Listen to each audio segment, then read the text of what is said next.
MIE computer institute में आप सभी का फिर से एक बार स्वागत है। पिछली वीडियो में हमने जाना था लिब्रे ऑफिस इम्प्रेस में स्लाइड मेन्यू के बारे में। आज हम बात करने वाले हैं लिब्रे ऑफिस इम्प्रेस में स्लाइड शो मेन्यू के बारे में। तो स्लाइड शो मेन्यू में आज का पहला विकल्प है स्टार्ट फ्रॉम फर्स्ट स्लाइड। इसका शॉर्टकट इसके सामने शो हो रहा है F5, यानी कि आप अपने कीबोर्ड से F5 प्रेस कर सकते हैं या फिर आप स्लाइड शो मेन्यू में आके स्टार्ट फ्रॉम फर्स्ट स्लाइड पर क्लिक कर सकते हैं। इसका मतलब यह है दोस्तों कि आप किसी भी स्लाइड पर हैं तो जब आप स्लाइड शो में जाके आप स्टार्ट फ्रॉम फर्स्ट स्लाइड पर क्लिक करेंगे तो यहाँ पर जो रन होगा मेरा प्रेजेंटेशन वो फर्स्ट स्लाइड से ही शो होगा। जैसा आप देख पा रहे हैं मेरा फर्स्ट स्लाइड है and name MIE computer institute के नाम से। तो आप यहाँ पर रहते हुए आप किसी दूसरी स्लाइड पर चले जाएं। जैसे मैं यहाँ पर हूँ तीसरी स्लाइड पर हार्डवेयर पर। आप स्लाइड शो में स्टार्ट फ्रॉम फर्स्ट स्लाइड पे जैसे क्लिक करेंगे तो दोस्तों आप देख पाएंगे MIE कंप्यूटर इंस्टीट्यूट, यानी कि आप पहली स्लाइड से ही आप इसको प्रीव्यू कर पाएंगे। तो चलिए मैं इसको यहाँ पर क्लिक करता हूँ और आप लैपटॉप या अपने कंप्यूटर स्क्रीन पर देख पाएंगे कि यहाँ पर दोस्तों MIE कंप्यूटर इंस्टीट्यूट आ चुका है, यानी कि फर्स्ट स्लाइड से मेरा यहाँ पर प्रेजेंटेशन रन होने लगा है। ठीक है, चलती हुई स्लाइड से बाहर जाने के लिए आपको एस्केप का बटन दबाना है। जैसा आप यहाँ पर देख पा रहे हैं टास्क पैन में लेफ्ट साइड में कि आप अभी भी तीसरी स्लाइड को ही सिलेक्ट किए हुए हैं, लेकिन आप जैसे ही स्लाइड शो में जाके स्टार्ट फ्रॉम फर्स्ट स्लाइड या अपने कीबोर्ड से F5 प्रेस करेंगे तो यहाँ पर आपका प्रेजेंटेशन पहली ही स्लाइड से शो होगा। अगला विकल्प देखते हैं। फिर इस बार फिर से मैंने नंबर 3 स्लाइड हार्डवेयर को सिलेक्ट कर लिया और स्लाइड शो में अगला विकल्प है स्टार्ट फ्रॉम करंट स्लाइड, यानी कि आप किसी भी स्लाइड को क्लिक करें, यानी कि किसी भी स्लाइड पर आप हैं और स्टार्ट फ्रॉम करंट स्लाइड पे जैसे आप क्लिक करेंगे तो आपका यहाँ पर प्रेजेंटेशन उसी स्लाइड से आप स्टार्ट हो जाएगा। चलिए मैं क्लिक करता हूँ, या आप अपने कीबोर्ड से शिफ्ट के साथ में F5 भी दबा सकते हैं।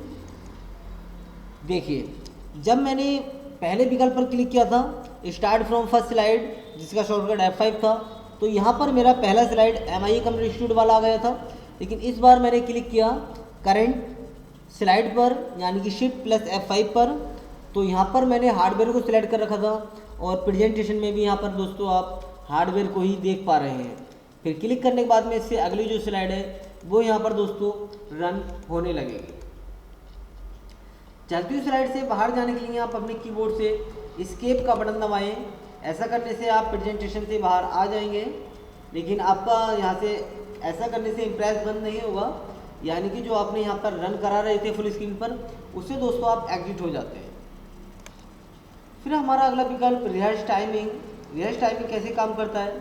जैसे मेरा पहला स्लाइड है, जब आप F5 करने के बाद में इनको रन कराते हैं तो आप देखना चाहते हैं कि मेरा स्लाइड कुछ देर रुके उसके बाद ही मेरा अगला स्लाइड आए, तो उसके लिए आपको स्लाइड शो में जाके रिहर्स टाइमिंग का यूज़ करना है। चलिए मैं यहाँ पर क्लिक करता हूँ। अब मैं चाहता हूँ कि ये स्लाइड मेरी 5 सेकंड चले, यानी कि 5 सेकंड के बाद अगली स्लाइड आ जाए, तो फिर से यहाँ पर आपको क्लिक करना है जहाँ पर आपका टाइम चल रहा है। सेकंड स्लाइड पे आपको कितना टाइम सेट करना है, मैंने यहाँ पर 7 सेकंड लगाऊंगा। उसके बाद मैं क्लिक कर दूंगा, अगला स्लाइड आ जाएगा। इसके बाद आप चाहते हैं कि कितनी देर बाद अगला स्लाइड आए, मैंने यहाँ पर 5 सेकंड लगा दिया। ऐसे ही करके आप अलग अलग स्लाइड पे अलग अलग टाइम सेट कर सकते हैं। और बाहर जाने के लिए आप अपने कीबोर्ड से एस्केप का बटन दबाएं। और आप यहाँ पर देखिए चौथी स्लाइड पर है सॉफ्टवेयर पे। स्लाइड शो में जैसे आप क्लिक करेंगे स्टार्ट फ्रॉम फर्स्ट स्लाइड, आप देख पाएंगे पहली स्लाइड है मेरी, लेकिन ये कब तक रहेगी जब तक मेरा यहाँ पर 5 सेकंड दोस्तों पूरा नहीं हो जाएगा। अगली स्लाइड पे मैंने 7 सेकंड लगाया था, यानी कि 7 सेकंड स्लाइड रुकेगी, उसके बाद अगला स्लाइड आ जाएगा। ऐसे ही आपने जितना जितना यहाँ पर दोस्तों टाइम सेट किया है वो स्लाइड उतनी देर तक ही रुकेगी, तभी अगला स्लाइड आएगा। आप अपने लैपटॉप या कंप्यूटर की स्क्रीन पर देख पा रहे हैं। स्लाइड से यानी कि प्रेजेंटेशन से बाहर जाने के लिए आपको दबाना है अपने कीबोर्ड से एस्केप का बटन। अगला विकल्प है हमारा कस्टम स्लाइड शो। दोस्तों कस्टम स्लाइड शो कैसे काम करता है? चलिए मैं इस पर क्लिक करता हूँ कस्टम स्लाइड शो पर। यहाँ पर आप न्यू पे क्लिक करें और इसका नेम क्या रखना चाहते हैं आप दोस्तों, मैं यहाँ पर नेम दे देता हूँ slide show first. Slide show first मैंने यहाँ पर नाम दे दिया। अब एग्जिटिंग स्लाइड में यहाँ पर आपको सिलेक्ट स्लाइड करनी है। वो कैसे करेंगे, यहाँ पर ये पूछ रहा है कि आप कौन कौन सी स्लाइड को सिलेक्ट करना चाहते हैं। ये उन्हीं को F5 करने के बाद में दोस्तों शो कराएगा। तो मैं चाहती हूँ तो पहली स्लाइड शो हो जाए, ग्रेटर देन का यहाँ पर डबल सिंबल मिलेगा, उस पर क्लिक करके सिलेक्ट स्लाइड में आपकी स्लाइड 1 शो होने लगेगी। उसके बाद कंप्यूटर की आ जाए, उसके बाद हार्डवेयर की आ जाए। अगर यहाँ से गलती से आपने सिलेक्ट कर ली है किसी को, उसको वापस से हटाने के लिए उस स्लाइड पर क्लिक करके यहाँ से लेस देन का डबल सिंबल मिलेगा, इस पर क्लिक करें और इस पर क्लिक करने से आप हटा सकते हैं। और जो ऊपर सिंबल है ग्रेटर देन का, इस पर क्लिक करने से आप इनको ऐड कर सकते हैं।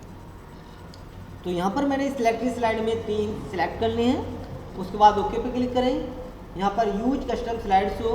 उसके बाद जैसे आप स्टार्ट पे क्लिक करेंगे तो आप देख पाएंगे कि कस्टम स्लाइड शो में हमने केवल 3 ही स्लाइडों को सिलेक्ट किया है।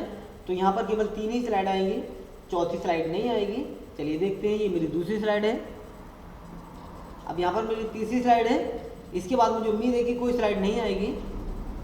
देखिए यहाँ पर कोई स्लाइड नहीं आई है, बल्कि इसने मैसेज दिया है क्लिक टू एग्जिट प्रेजेंटेशन, क्योंकि 3 स्लाइड हमारी पूरी हो चुकी हैं। अब ये कह रहा है आप इसको प्रेजेंटेशन से एग्जिट होना चाहते हैं, तो आप क्लिक करें। ऐसा करने से आप दोस्तों प्रेजेंटेशन से बाहर आ जाएंगे। फिर से मैं कस्टम स्लाइड शो में जाता हूँ और इसको एडिट करना चाहते हो तो यहाँ से दोस्तों आप एडिट कर सकते हैं। साथ ही साथ आप इसको डिलीट करना चाहते हैं तो डिलीट भी कर सकते हैं। न्यू कस्टम शो बनाना चाहते हैं तो न्यू भी बना सकते हैं। चलिए मैं यहाँ से ओके करता हूँ। अगर आप स्टार्ट करेंगे तो यहाँ पर प्रीव्यू दिखाएगा और ओके करने पर प्रीव्यू दोस्तों नहीं दिखाएगा। चलिए अगले विकल्प की तरफ बढ़ते हैं, जो है हमारा स्लाइड शो सेटिंग। रेंज में सबसे पहला विकल्प है हमारा ऑल स्लाइड। अगर आप ऑल स्लाइड रखते हैं दोस्तों तो मेरा सारा स्लाइड बारी बारी से चलने लगता है। फ्रॉम में आप जिस स्लाइड को आप सिलेक्ट करेंगे केवल वही स्लाइड चलेगा। कस्टम स्लाइड शो में आपने अगर कोई कस्टम शो बना रखा है तो उसको सिलेक्ट करें और ओके करें। आप देख पाएंगे दोस्तों वही दोस्त यहाँ पर मेरा चल पाएगा। F5 करें और कस्टम शो में मैंने 3 स्लाइडों की जगह 4 स्लाइडें कर दी थी। अब यहाँ पर आप देख पाएंगे 4 स्लाइडें आती हैं या नहीं आती हैं। मेरी 2 स्लाइड हो गई हैं, 3 स्लाइड। और देखिए दोस्तों बिल्कुल चौथी स्लाइड मेरी स्क्रीन पर आ चुकी है। अब इसके बाद कोई स्लाइड नहीं आएगी। बाहर जाने के लिए आप एस्केप बटन दबाएं। आपने देखा स्लाइड शो सेटिंग में जाके स्लाइड शो 1 में हमने 4 स्लाइडों को रखा था, पहले हमने 3 रखा था, फिर एडिट करके एक और रखा था। यहाँ से आप ऑल स्लाइड कर दें। प्रेजेंटेशन मोड में फुल स्क्रीन आप देख पाते हैं। जैसे आप F5 करेंगे तो यहाँ पर देखिए फुल स्क्रीन दोस्तों यहाँ पर शो होती है। फिर से हम स्लाइड शो में जाके इसकी सेटिंग में चलते हैं। इन आप विंडो पे जैसे आप क्लिक करेंगे ओके करेंगे और आप F5 दबाएं।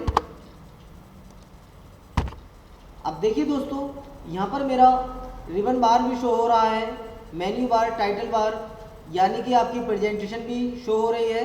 और साथ ही साथ इन्हें विंडो में आप यहाँ पर इसकी इम्प्रेस की विंडो भी आप देख सकते हैं। ठीक है, इस तरह से आप इसकी सेटिंग दे सकते हैं। और भी इसकी कुछ सेटिंग है, लूप एंड रिपीट आफ्टर, यानी कि इसमें क्या होता है दोस्तों। चलिए मैं भी यहाँ पर फुल स्क्रीन रहने देता हूँ, ओके करेंगे और मैं F5 करता हूँ और मैं बारी बारी से अगली स्लाइड पर जा रहा हूँ माउस से क्लिक करके।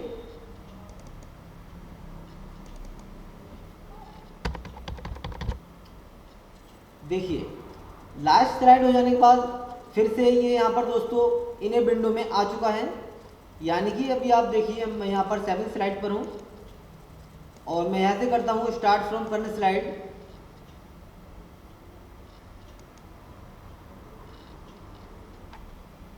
कैसे रुक गया भाई।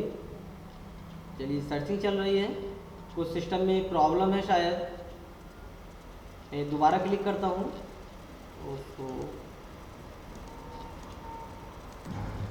मैंने 7 स्लाइड को सिलेक्ट कर लिया है एप्लीकेशन सॉफ्टवेयर को।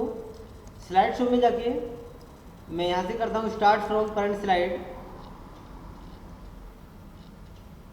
ये सिस्टम मेरा यहाँ पर दोस्तों हैंग सा हो रहा है शायद,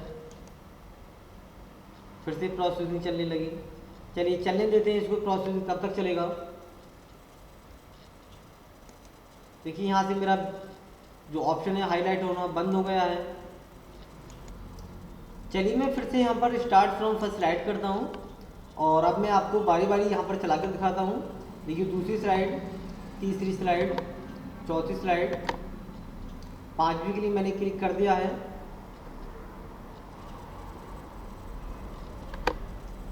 ये मेरी पांचवी स्लाइड आ गई है, ये मेरी छठी स्लाइड है। अब जैसे ही मैं फिर से आगे क्लिक करूँगा, जबकि मेरी स्लाइड लास्ट है दोस्तों, तो फिर क्लिक करने के बाद यहाँ पर ये कह रहा है क्लिक टू एग्जिट प्रेजेंटेशन और आप एस्केप बटन दबा दें। तो ये तो मेरा नॉर्मल मोड था। अगर आप स्लाइड शो सेटिंग में जाके यहाँ से क्लिक करते हैं लूप एंड रिपीट आफ्टर, मैंने यहाँ पर दोस्तों कुछ सेकंड ऐड कर दिए।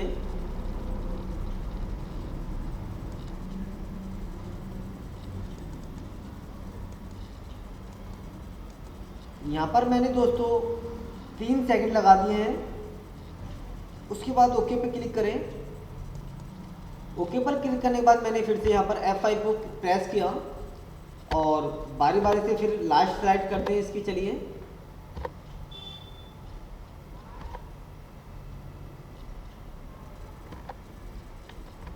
देखिए मेरी लास्ट स्लाइड है। इससे पहले क्या हुआ था नॉर्मल मोड में, जब मैंने यहाँ पर क्लिक किया था तो ये कहने लगा था क्लिक टू एग्जिट प्रेजेंटेशन, यानी कि आप बाहर जाने के लिए क्लिक करें। लेकिन अब देखिए यहाँ पर स्क्रीन पर क्या आपको दिखाई देगा। मैं आगे बढ़ने के लिए क्लिक करता हूँ और देखिए कह रहा है पाउस, रुकिए। 3 सेकंड के बाद दोस्तों फिर से ये मेरी प्रेजेंटेशन शो होने लगी है। तो इस तरह से आप स्लाइड शो में जाके स्लाइड शो सेटिंग में लूप एंड रिपीट आफ्टर का यूज कर सकते हैं। आगे ऑप्शन में यहाँ पर देखिए जैसे है माउस पॉइंटर एज पेन, इस पर क्लिक करके मैंने यहाँ पर ओके किया और आप F5 दबाएंगे तो देखिए आप माउस से प्रेजेंटेशन शो होने के दौरान कुछ लिख भी सकते हैं, इसको मार्क भी कर सकते हैं। देखिए यहाँ पर स्लाइड पर आप कुछ बना सकते हैं, यहाँ पर आप कुछ भी लिख सकते हैं। चलती हुई स्लाइड से बाहर जाने के लिए आप एस्केप बटन दबाएं। इस तरह से आप स्लाइड शो में स्लाइड शो सेटिंग में जाके और भी यहाँ से सेटिंग कर सकते हैं, आप यहाँ पर देख पा रहे हैं। तो ये था दोस्तों हमारा slide show Libre office impress में। आज की वीडियो में बस इतना ही। जल्दी मिलेंगे अगली वीडियो में, तब तक के लिए टेक केयर एंड बाय।